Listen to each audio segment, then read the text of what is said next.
So welcome to the Parkville Project episode number 5. Today's special guest is our first female guest of the Parkville Project, Pooja Bhuller. So very welcome to our show. She's run a lot longer distances compared to myself and Jack. So 86:32 for half marathon and 3:18 for full. I probably couldn't do both of them myself for both distances. I think, yeah, you have us both covered for marathon as well. And obviously she's the first member from Tony's squad as well. Currently working at Rebel Sports, so similar to us, selling running shoes plus other like fun sporting equipment. Has a bachelor's degree in Biomedical Engineering, so very smart. Good with maths and science, which I'm not at. And also from Kuala Lumpur in Malaysia. So yeah, Pooja, tell us, how you kind of got into running, early memories. Let's get it going. Thanks for the introduction, Jez. I think like most people, I really got into running during lockdown because there wasn't really much else to do or as an excuse to go outside.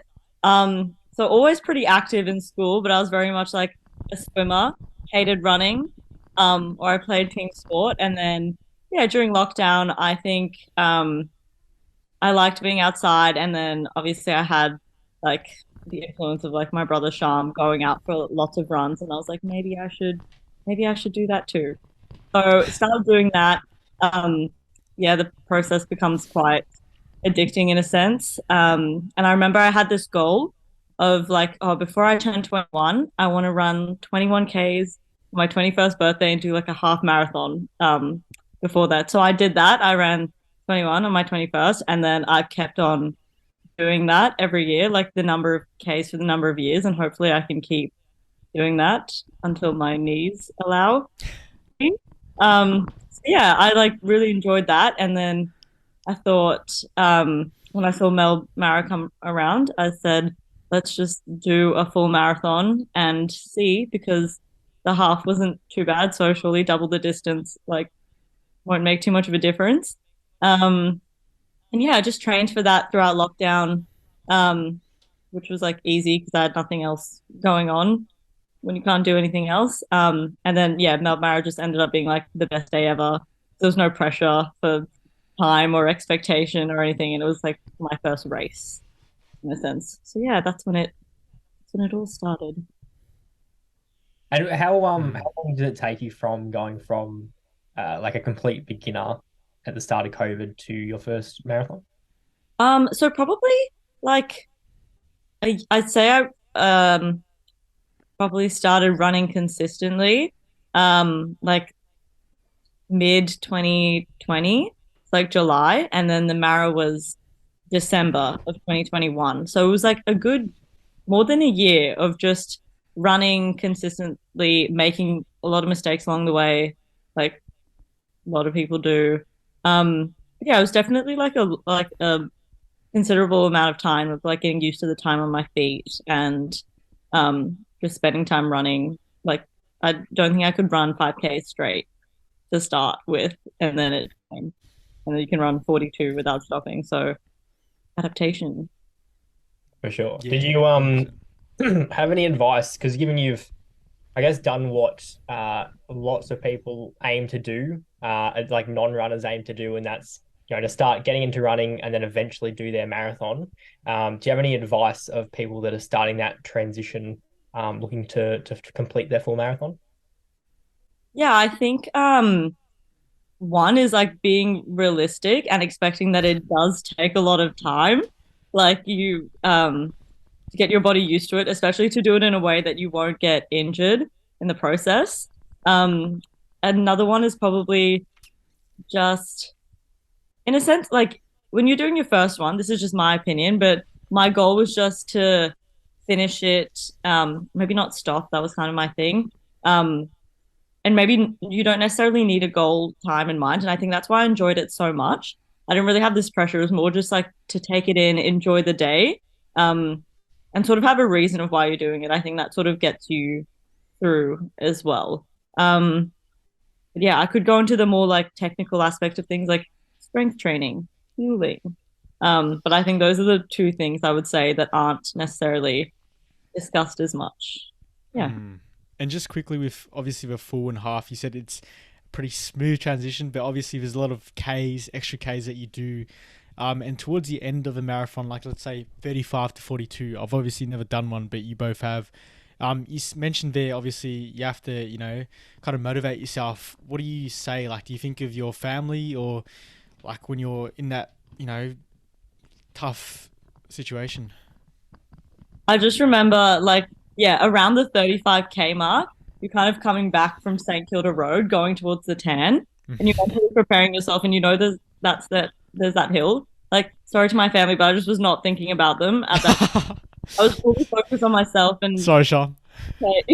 how much like pain I was in, but I was like, you're nearly there. Like I just like to do the math. Maybe that's the engineer in me, but I always go like, you've done 75%. You just have 25%. So you just do this. And then, yeah, I just keep thinking. I just keep talking to myself, keep myself occupied. And yeah, just the body's just always stronger than the mind. I think that's what I sort of tell myself, and then just keep going. Yeah, unless you're in pain, like wise, then I would say no. But other than that, yeah. And do you keep that mentality because you've been doing a few long runs recently in your preparation? Do you keep that mentality of that sort of 75% done, only got 25 to go? Always, like in the long runs, that's when it really comes out. I'm like already, like, or I visualize where I was at that time when I'm coming back. I was like, hey, you were only at 3K when you started. Now you're at like 27. So you can do it. And I was just thinking like the time will pass. So you're either going to spend it running back and get home earlier or walking back. So that's kind of my mind games. Yeah. No, that's very fair. And I might have to try and adopt these, tactics, mindset training in terms of thinking about the numbers, but also in a very like motivating way, not so much obsessive way, because sometimes when I think about the numbers, it just gets too much for me. So yeah, like going back to Strava, how you compare yourself with the amount of Ks you've done.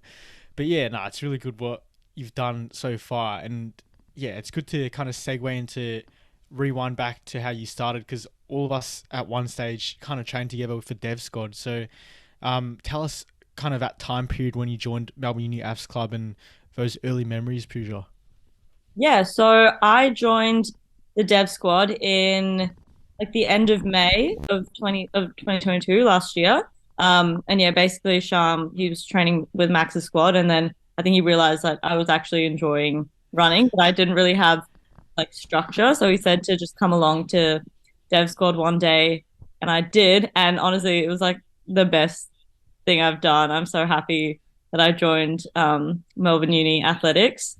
I just remember like my first session, showed up, Coach Maddie Button was there on the first day, and we did a 12-lap wave, which still doing to this day. It's a bread and butter pre-race sort of sesh. Yeah, I was slow. There were a lot of people that were faster there, but it was still, I loved it. It was like the highlight of my week, just going Monday, Wednesday. It's also quite a sociable thing. Like I've met so many people and some very great friends through Dev Squad. And yeah, so consistently trained there, and then started doing like a few of the races. And then I joined Tony's squad in March this year and started training with them as well, which has been good. And then I guess it's kind of coming full circle because I'm going to start being a dev squad coach in the next few weeks, which is... Oh, you heard it first from the Parkville Project. There you go. Yes. Yeah, no. Oh, that is incredible story, Pooja. Obviously we all started there, and just a funny one quickly. With Dev Squad, they do things differently, and we used to do strength after a workout on the track or at Prinny. What are your thoughts on doing strength straight after a pretty tough session? Are you vouching for it or a nay? I mean, I think it's good because I'm not sure that a lot of people, like I probably wasn't doing core that consistently outside of Dev Squad, so it kind of makes sure that you're doing it. It's also a nice little wind down time, like you're just having a chat while you're doing your dead bugs or your leg raises. So honestly, it's good, but now that I haven't done it in a while and I'm just used to going home after the cool down, like I don't know if I want to go back to it, but I think it's good because strength is important. So yeah. Oh, fair enough. And back to memories. Do you want to touch on maybe your top three memories so far of the club? One of the bus could possibly throw the two hosts on the bus if you like as well. So go for it, Pooja. Throw you guys under the bus. Okay, Oh, top three. please don't actually. No, I like. I don't think I have anything to throw.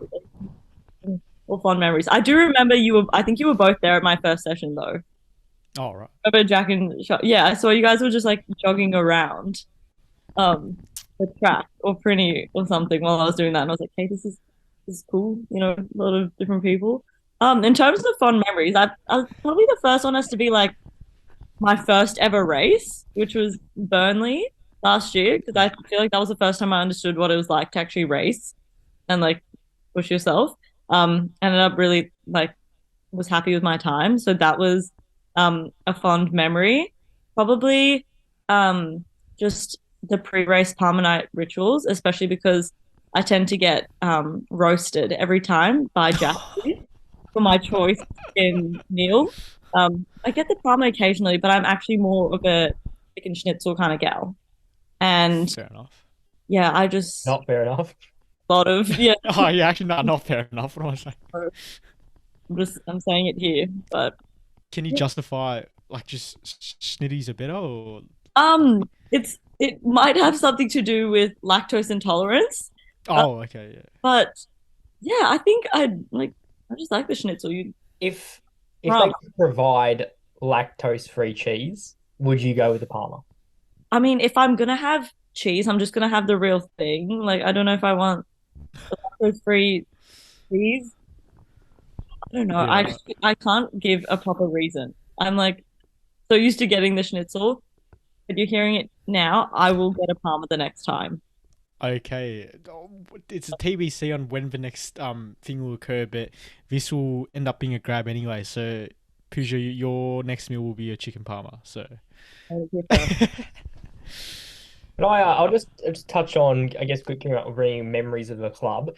Pooja, if you want to talk us through, because you started a bit of a club within the club with your Sunday runs. Can you talk us through, I guess, how that started, who's involved, and what do you do on the runs?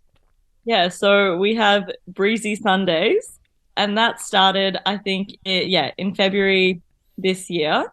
And it's basically just a tradition where every Sunday after work, a group of the girls go for a little run. So at the moment, it's myself, Naomi Scar, Emily Dalziel, and recently Grace Falconer, our newest member.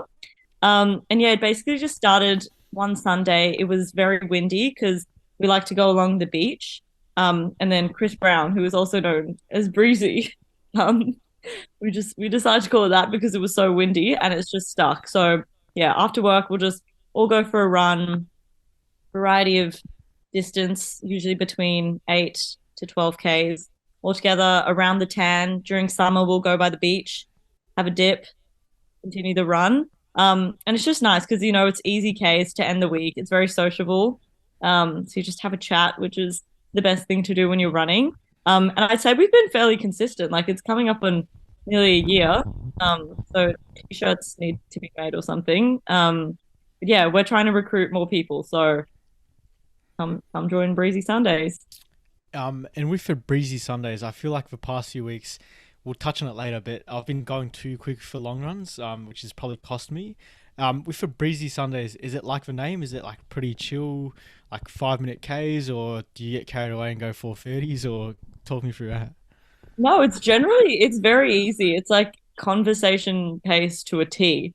Yeah, With the okay. exception of Naomi conditioning herself for run pre, was trying to ramp up the pace a little bit a few times. But other than that, it's very chill. So 5 minute Ks every week, guaranteed. Yeah, five, even slower than that as That's well. good. Yeah, no shame in that at all. Yeah. Yeah, I might have to become is it sixth member? You'd be the fifth. We're not Oh, at the fifth. Okay, yeah, right. yes, please. Yeah. All right. So We'll work on that. proper sport, and we'll get you going. Yeah. Sounds like a plan. And this is more changes now because Jack and I are businessmen as well. So, what would you like to change about the club in the future? If any Well, hang on. suggestions for Jack? In what way are we businessmen? I mean, this is a business for Parkville Project. Okay. Okay. It will be. So, All right. I'll let that slide. I'm not sure if the salary they were being paid to do this worthy of a business, but continue. Oh well, the investment in time will counteract in the future anyway.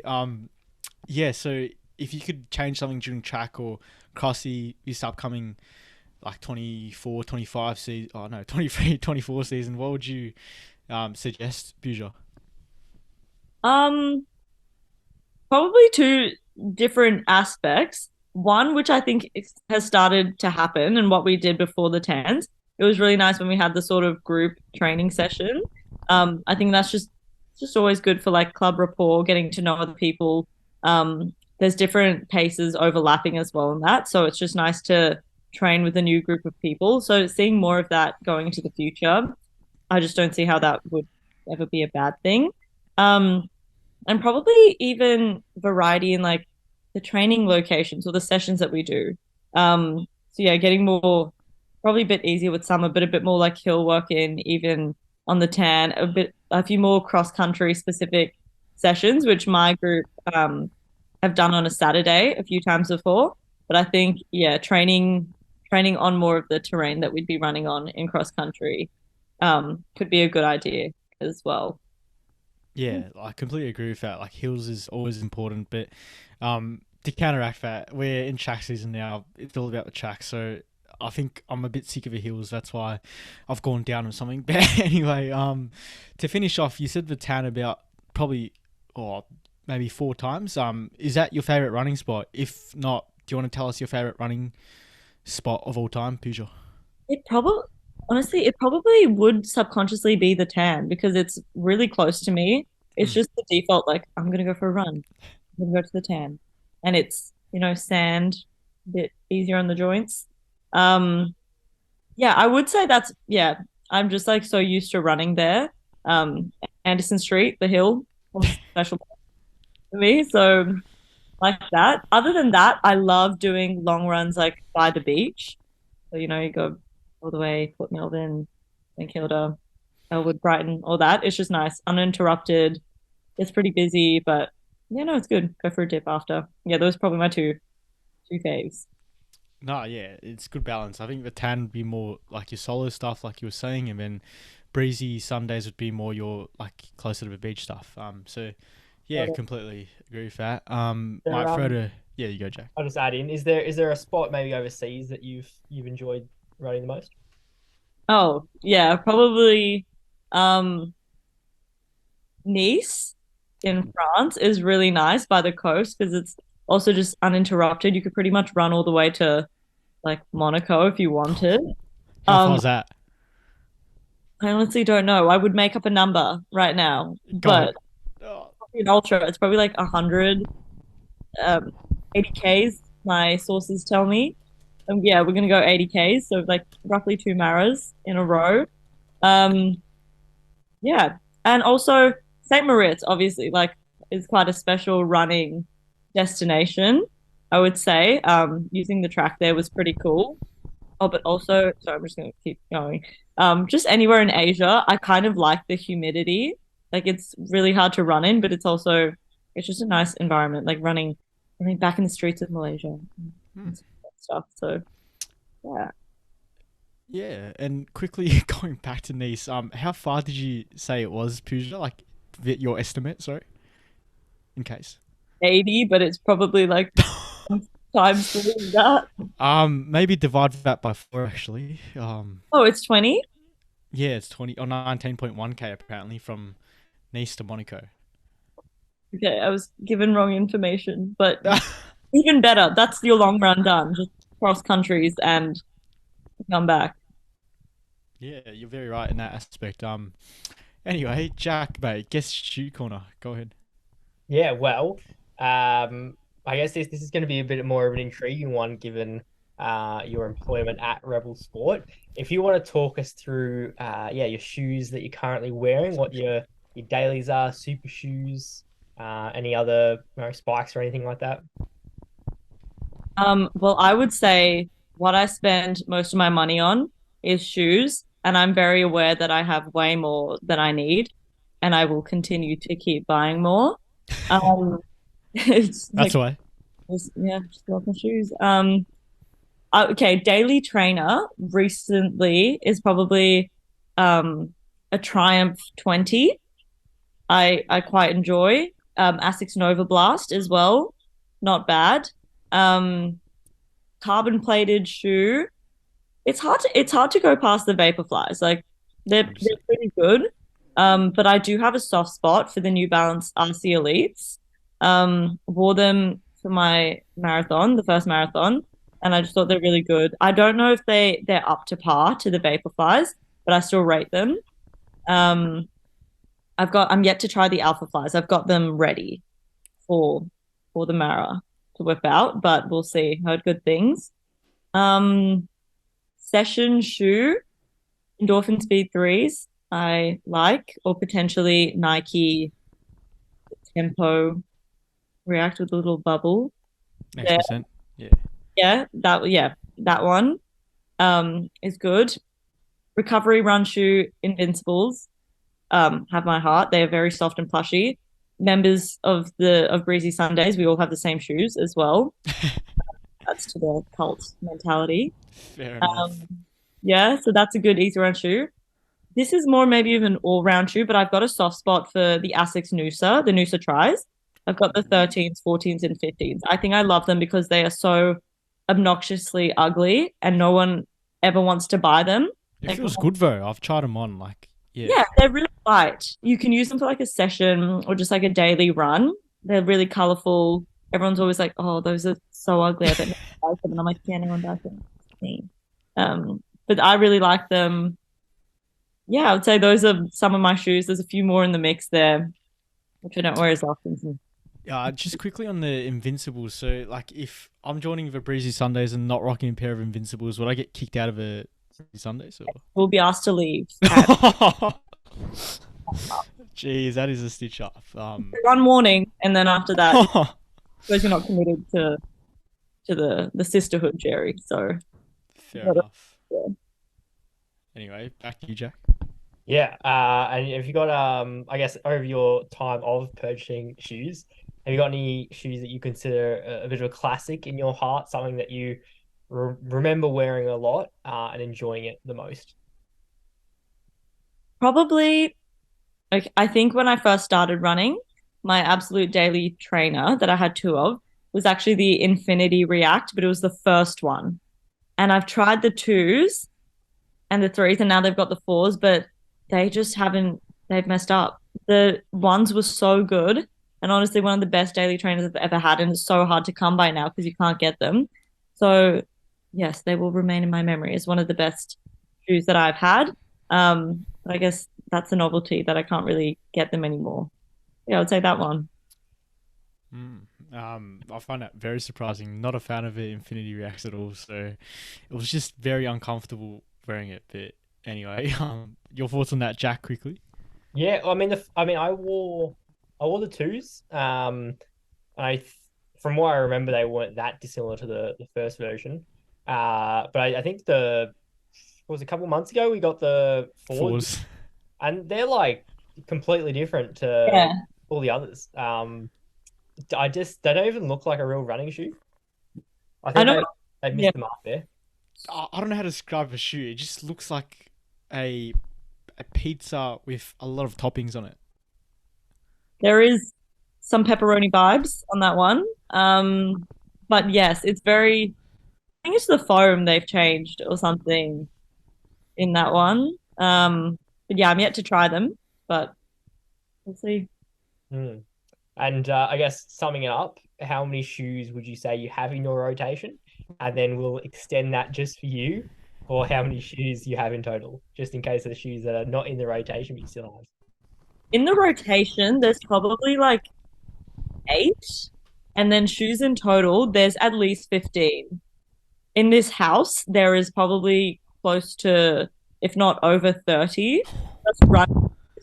Oh, including if you want to include, I don't have any spikes. So if you want to include all of them, there's like probably 35 in total. Yeah, it's quite a lot. But yeah, myself probably like 8 to 9 and then 15 in total, I would say. And just quickly again, so you and Sham combined would have plus 50 shoes in your household right now. No, I would say it's more like 30 to 35 in total. We're Oh, not okay, yeah, my bad. Is that just running shoes though? Yes, that's just running shoes. We probably have like one pair each of non-running shoes. Like shoes for everything else. Yeah. But yeah, that's pretty much it. Sorry, I keep rewinding here, but your running shoe, what's your go-to, Pooja? Oh, in terms of a sneaker, Yeah. it's the New Balance 550. Oh, they're lovely. Yeah. Oh, they are. Got the blue and white ones. But you also need something to let the toes breathe, as runners know. So I've got my Crocs or my Birkenstocks, which I can be There run you go. into in sports mode. So Yeah. The Yeah. Birkenstocks I highly vouch for because they morph in your feet and it's a competitive advantage that those who don't have it, those wouldn't know. yes. Yeah, there you go. Jack, do you want to? I'll throw back to you again. It's not very fun, but you lead this bit. Of course, Jerry. So that was the backstory of the guest and all about her shoes. We're gonna now get into, I guess, our weeks of training, what we've been up to, and then we'll conclude with Pooja's winter season recap. So, Jerry, if you want to kick us off with what your training week has been about. Yeah, this could be another grab in itself. So the total mileage this week was 2.7k. So pretty much it was a horrible week of training.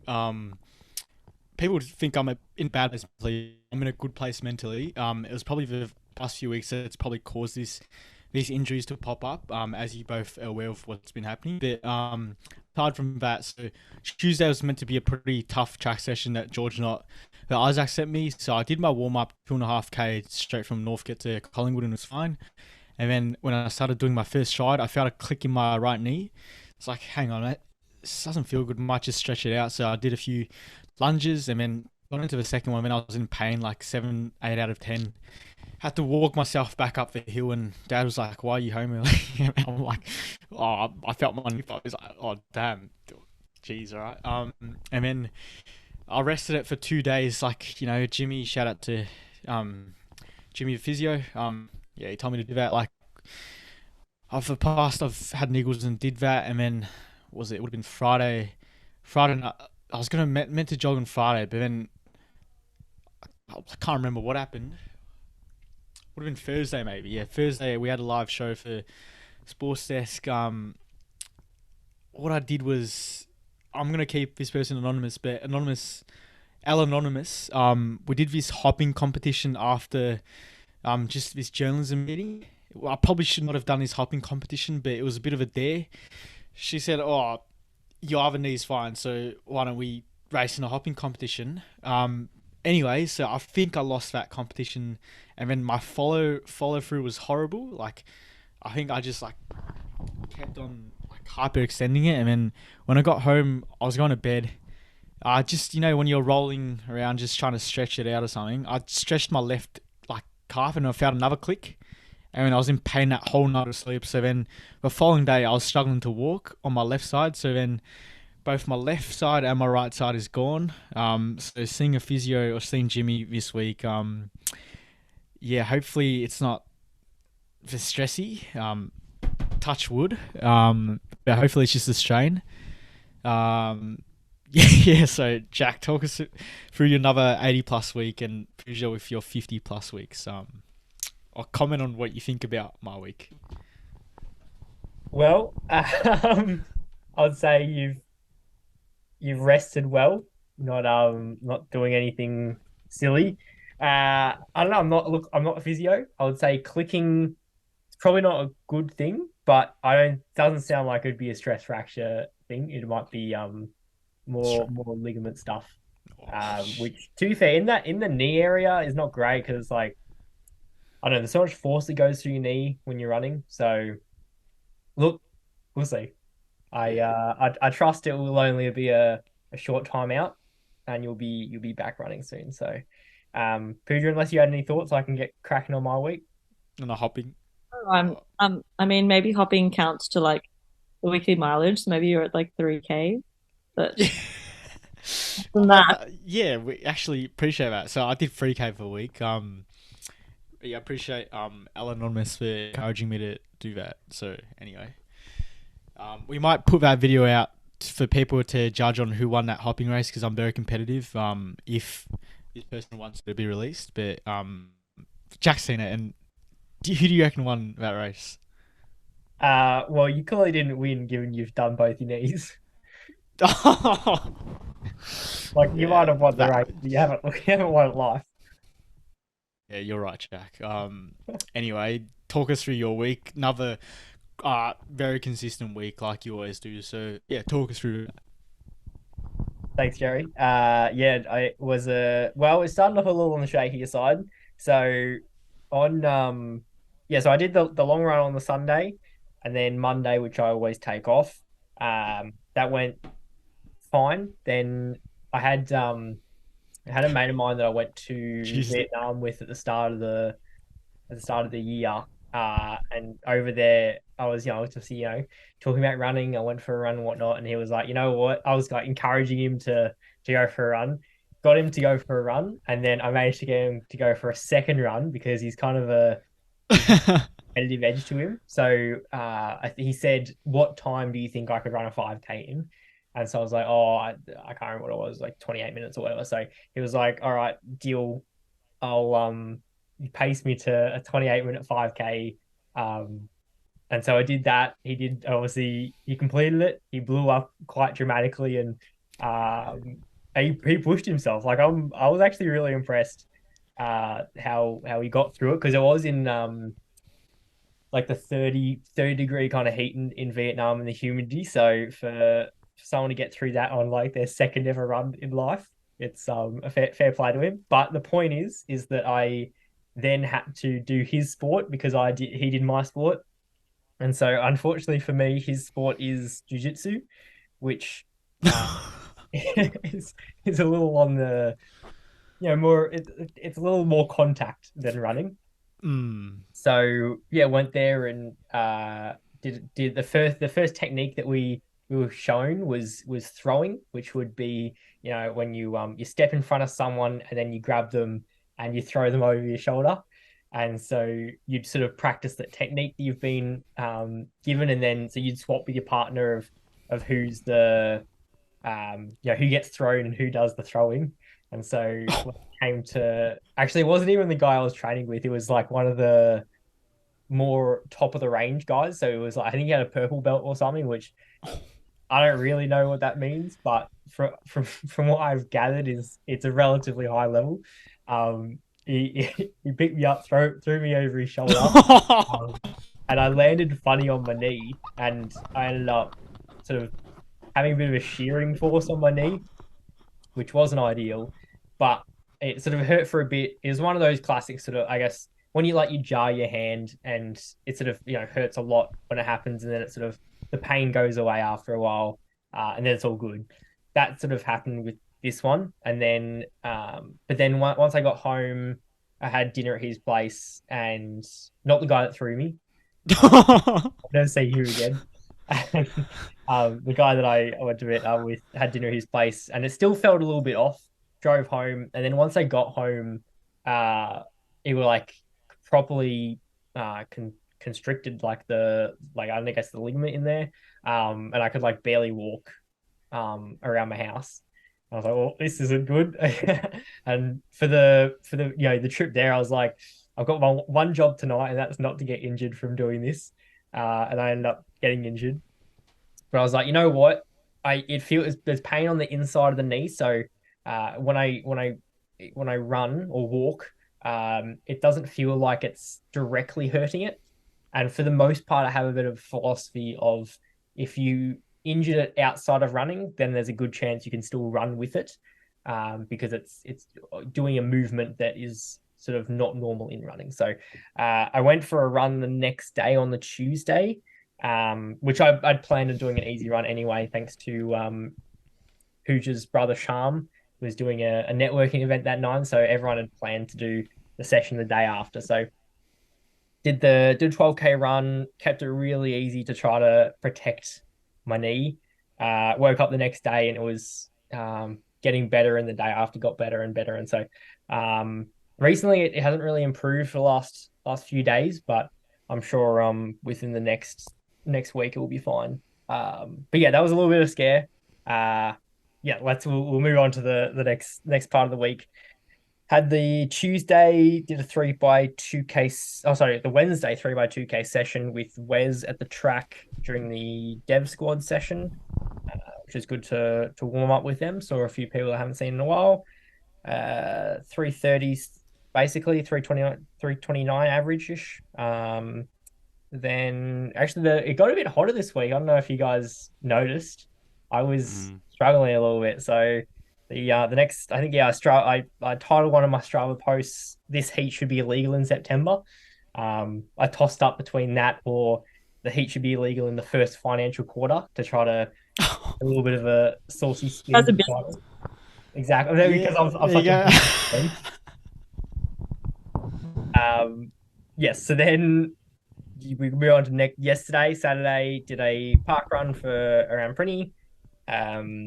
Went all right. I'm trying to sort of been doing a lot of one session a week, so introducing the second session, didn't want to push too hard, so kept it pretty relaxed, but obviously still getting the heart rate up, which was good.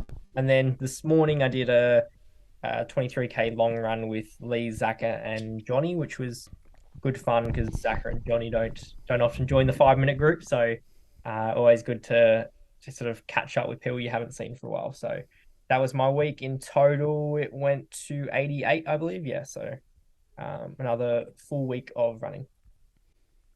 Yeah, well, you've been hitting some really solid 80K weeks, which is obviously been your goal coming back from that injury. Just quickly again to diverge, Pooja, do you think the hopping was a worse decision or the jiu-jitsu in your opinion? I feel like the jiu-jitsu, Jack didn't have much control over that. The law of physics sort of just took over when this guy decided to throw him. And I mean, you land how you land. Maybe I need to see the video of the hopping to fully understand the situation. I'll send it to you straight after this. Make a judgment. But yeah, Jack's story's pretty cool though. Like, I don't. What runner can say I got injured from doing a combat sport? Yeah, true. I'd say you should have seen the other guy though. Was he like just solid build? No, I was just meaning, you get into a fight, you're like, oh, I got injured, but you should have seen the other guy. Yeah. Oh. That went a little over the head. That's all right. We got Pooja, there. do you want to talk about your winter season? Sure. So my winter season. This was my first full. I started a little bit halfway last year. This was my first full winter season of racing. So the first race that I did was Lakeside 10 at Albert Park, which was my first ever 10K race.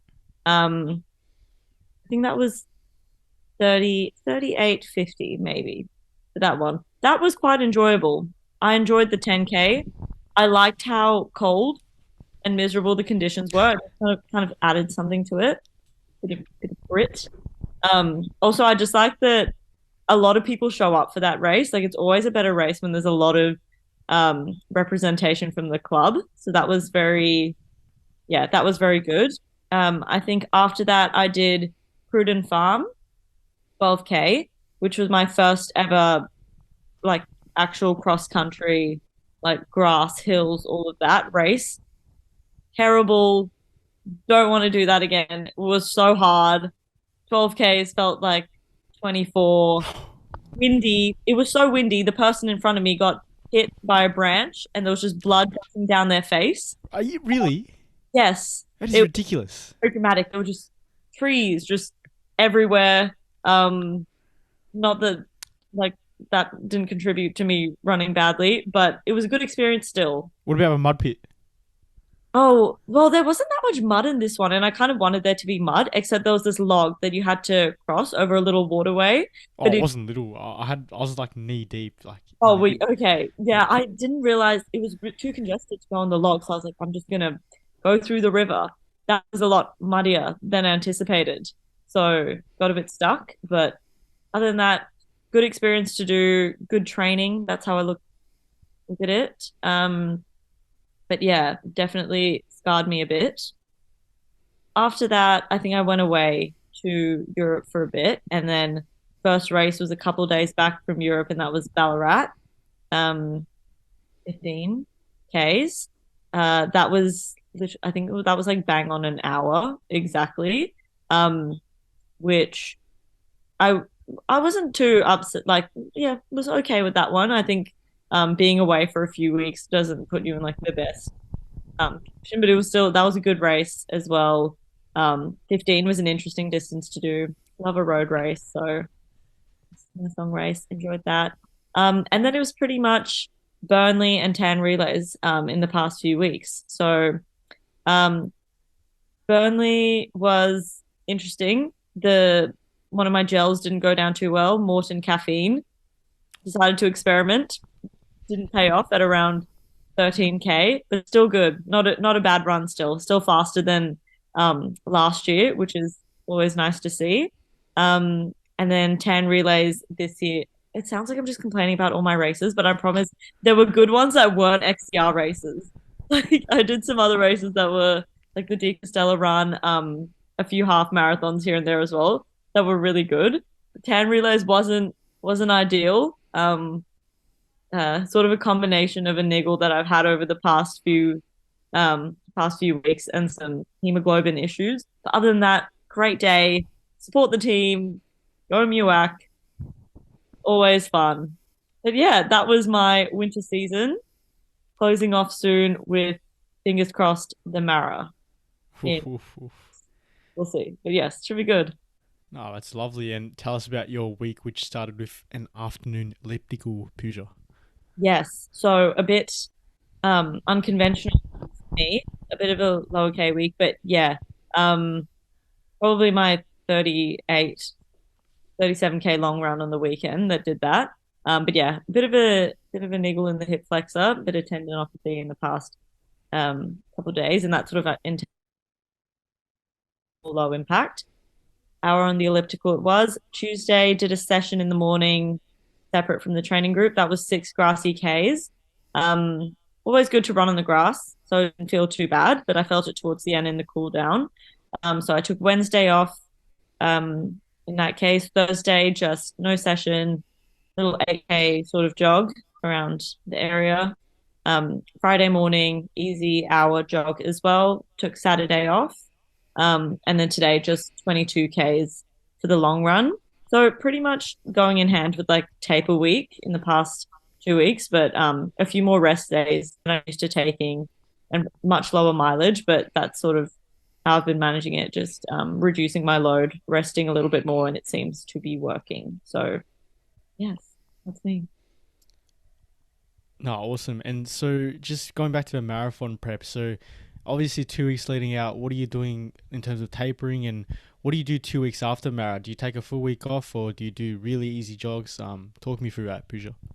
So, in terms of what I'm doing now, I'll be honest, it's just, I think if I wasn't slightly injured or niggly, I would maybe be approaching it differently and probably running a little bit more. But maybe it's good that I'm just sort of chilling. I assume that a lot of the build and the work is done. So maybe just one session a week instead of two, leading on from here. Just jogs, just moving essentially.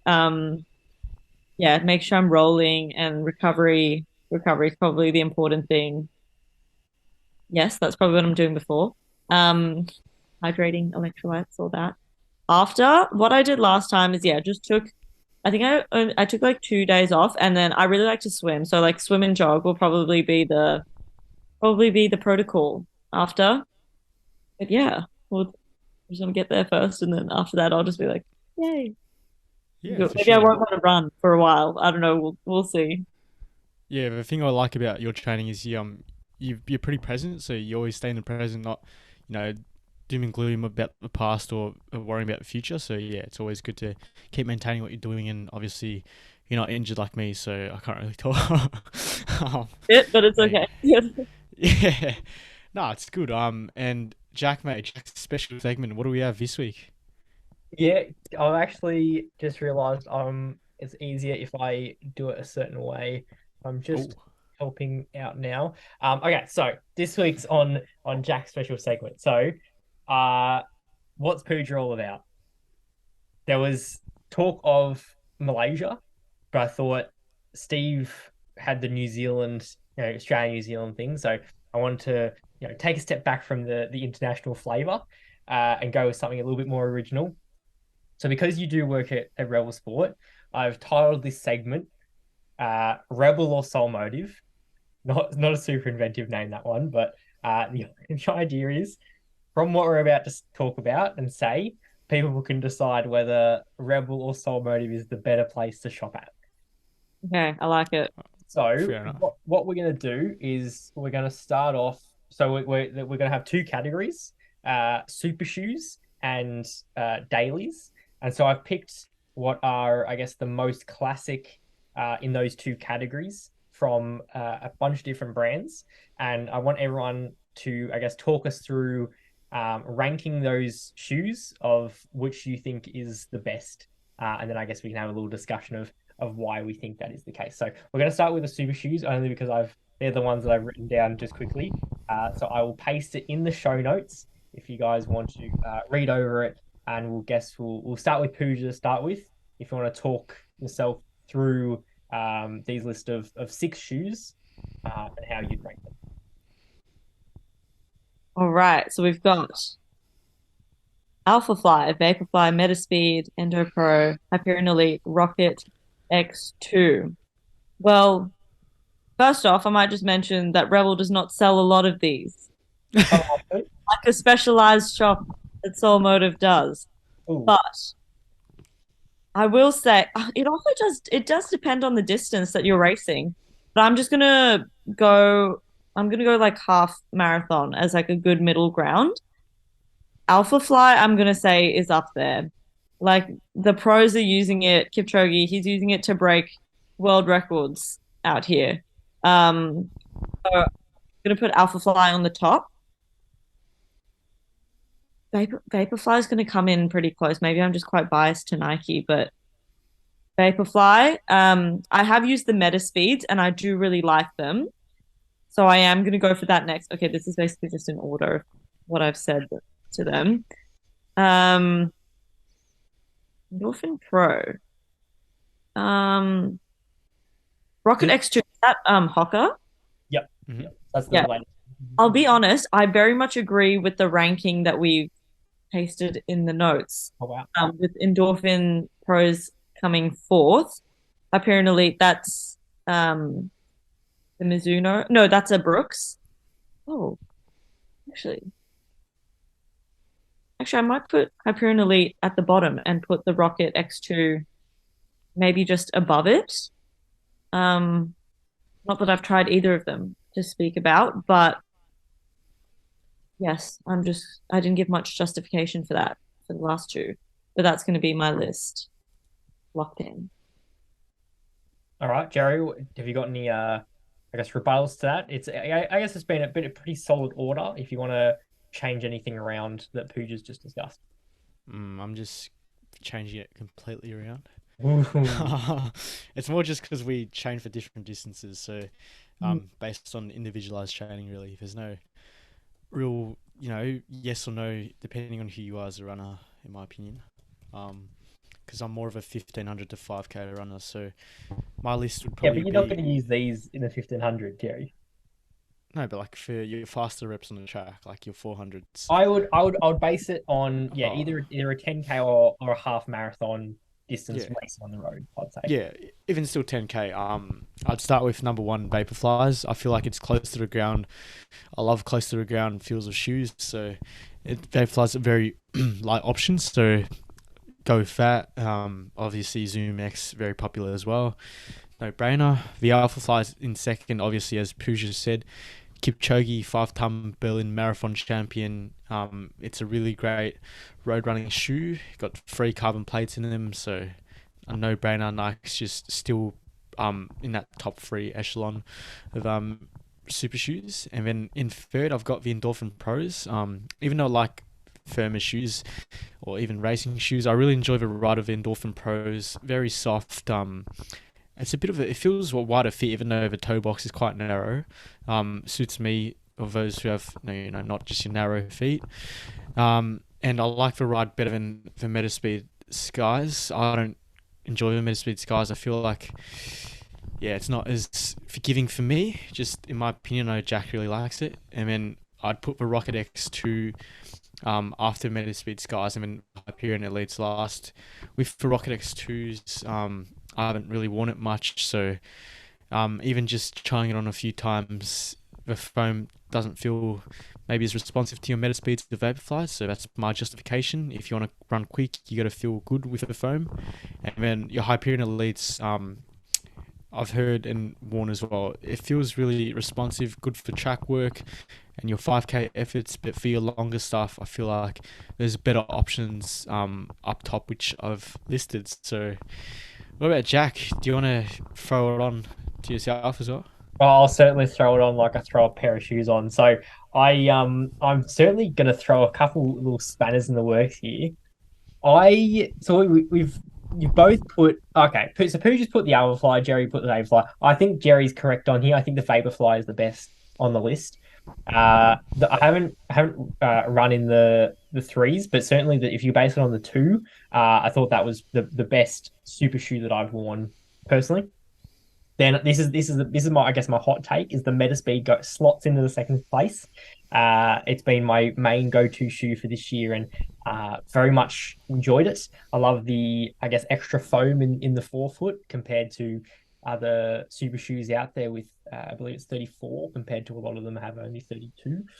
Then I'm going with the Rocket X, which I feel has a very similar feeling to the Metaspeed, which I guess is why you guys have maybe put it down a little bit lower because you don't rate the Metaspeed as much. Then I've actually, this is the hot take. I'll put the Alphafly in number 4. So I get the hype around it, like all Kipchoge's all good at running and all that, but realistically, it's kind of a heavy shoe. Like I think I quite like it to train in because I think it's a good idea to kind of train in a bit of a heavier shoe and then race in a lighter shoe. But as a racing, especially the second version that I think they added like 20 grams onto the first version. And I don't think they improved the shoe at all. So I would actually say the Alphafly 1 is better than 2, but overall it doesn't compare to the Vaporfly and then the Asics and Hoka variants. Then I put the Endo Pro in 5th, bit of a decent shoe, nothing sort of too flary about it, does the job. And then the Hyperion Elite as certainly bringing up the rear because it's probably one of the worst super shoes that I've ever experienced. So We've all put it down the bottom. We can all agree on that. It's Brooks should just. So you don't sell one, Pooja, at your place? We sell the Hyperion, the one below it, Max. Tempos. Hyperion Tempo, yeah, that one. Yeah, I don't know. They just would not be my choice at all. But yes, I like that we all have different opinions on the shoes. Well, this thing, we get customers in saying, "Oh, I'm looking to buy my first super shoe," or "I just want to talk to you about what your thoughts are and whatnot." And I often tell customers, like, apart from the Hyperion Elite, it's hard to go wrong with a shoe at the moment. All the company, because when we first started getting into running in that sort of 2020, 2021 period, Nike really with their Vaporfly, not so much their Alphafly, was dominating the market. But I feel like all the other brands have really caught up now, and it's a far more equal playing field. Definitely. Oh, 100% agree with that. And are we talking dailies as well? Is that the yes? The so now I've chucked the dailies into the show notes now. Pooja, if you want to rearrange your list there, we've got the Nimbus, we've got the Cloud Monster, Invincible, Triumph, Glycerin, and Clifton.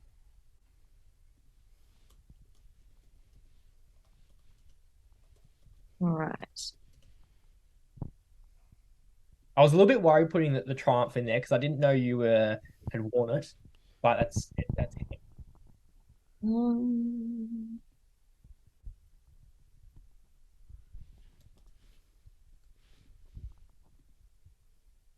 For anyone out there wondering why, their favorite shoe isn't in this list, what I've tried to do is pick, I guess, the most popular shoe from each brand. So something like a Nova Blast that probably deserves to be in there. I've left out just because I think the Nimbus is probably across the board a more popular shoe for your daily runner. all right. So I might get into my ranking now.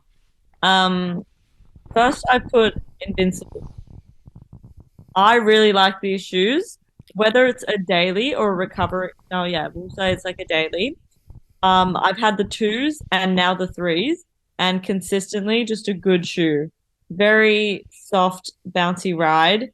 Um, I really can't fault it. They're just very comfortable, just easy on the legs as well. But you can also do long runs in them. You can do your recovery runs. So yeah, they're probably have to top the list for me. Followed closely by the Triumph 20s. Really enjoy those. I think I like that they're a bit more rigid to some extent because you don't want all your shoes to be bouncy or responsive all the time. So I quite like that it's a bit more firm and also just really comfortable in the toe box as well. Nimbus. I've been a fan of the Nimbus for a long time, starting from the Nimbus 20s. Oof. I've had, yeah, a relic, if you will. I've had quite a few of them since then, but I haven't tried the most recent ones, which are very chunky, but I'm sure they will be good as well. Really rate those. The gel in the previous ones just makes it very comfortable, very soft. Um, yeah, that has to come third for me. Cloud Monster. I'm actually yet to try any on running shoes personally, but I've heard good things, and they really are taking the running market by storm at the moment. I'm a big fan of Swiss engineering, so they're going to have to come number four for me. Is there any other countries' engineering that you rate highly? Um, Germany, Germany engineering? Yeah. Urban engineering. Their cars are cool. I'm not sure what other countries are renowned. What about Well, Tesla I engineering? just thought maybe you had a strong opinion on a lot of different engineering in different I countries. mean, You as were a as an engineer by trade, no. I don't know. It depends on the engineer, doesn't it? But the Swiss just seem to be consistent. And they've made a household name for themselves. So for that reason, I will just trust um on in that sense. So we're gonna go Cloud Monster. We're gonna follow that with Glycerin. Um, and it's more so because I'm not a Hoka fan personally. Haven't tried them, but I think they're a little bit overhyped for the name, and they seem to be a little bit stiff as well. But then again, they've also become very popular, and I've heard some good things about them as well. So that is my list. Interesting list.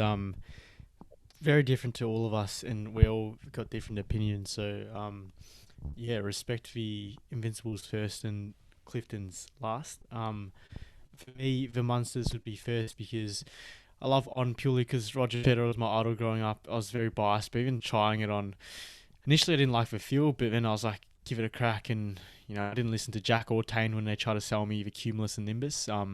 Did my own little thing, and it's worked out 300k in. It still feels brand new. I like firmer rides. It's in between firm and soft. You got the rocker going. Happy days.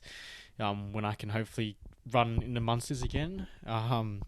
Number two would be the Triumphs. We got a lucky pair for free. They're very comfortable walking.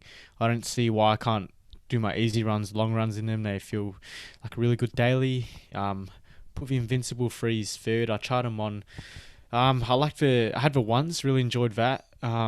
Did not like the freeze at all, purely because the uppers completely changed. It feels constricted in that, like, the toe box, and just the fit. In my opinion, the foam's still very good. Just the fit, not a fan of, but still rate it very highly.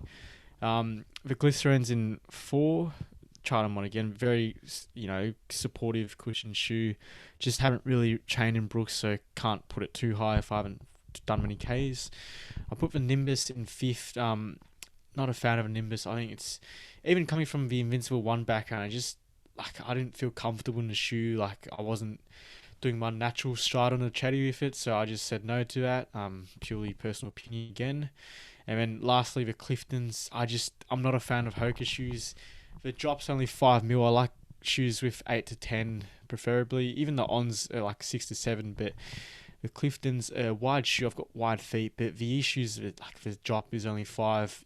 I don't want to feel flat-footed when I've got a little bit of an arch to my toe and heel. So it could be light and responsive, but if it's not going to support my foot fully, why put it up higher? So yeah, your turn, Jack.